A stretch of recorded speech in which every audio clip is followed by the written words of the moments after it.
Mizo chawhmeh TumBu siam ka tuma tuna moi ala ka ngaya khoi ti deliver thlenga chumi chu TumBu nia chumi chu kan chung do na ka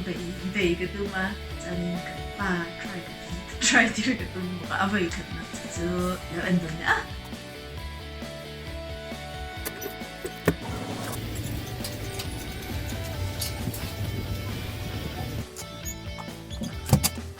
tuna kan lo hong a chanin engi andon kan entan ya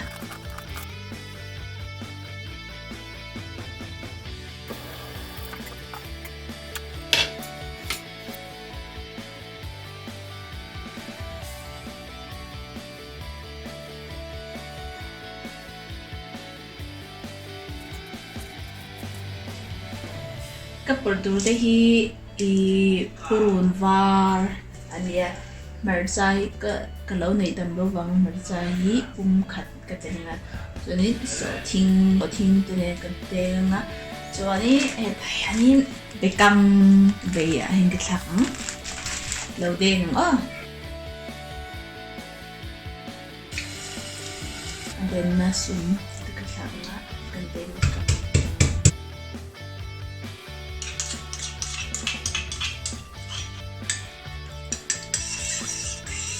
si cái phật nga si chu al lo cho na kina ka te bu ni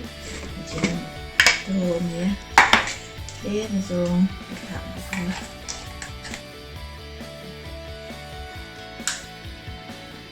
asaudan do na asaudan te bai be kang khania kang he kan thak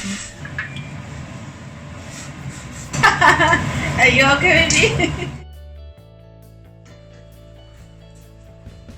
baby tùy đồn anh chọc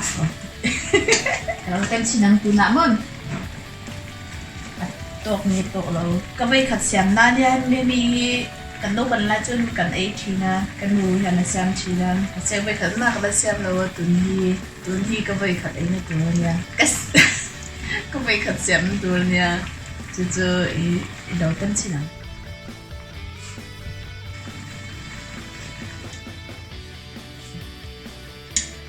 sabuti ni zana ka siama chu chuang kan chuang ni mai sa le tui do na to hi ka chuang lu mga chana tina ayam atop nan tun hi amin tuan en lo ai atop nan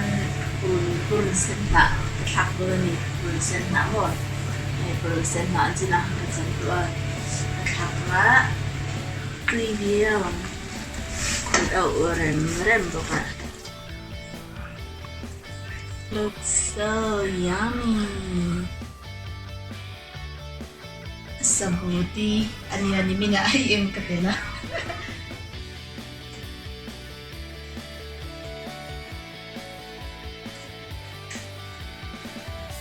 I don't need sushi, so I'll try them. Be careful, it's a little bit spicy.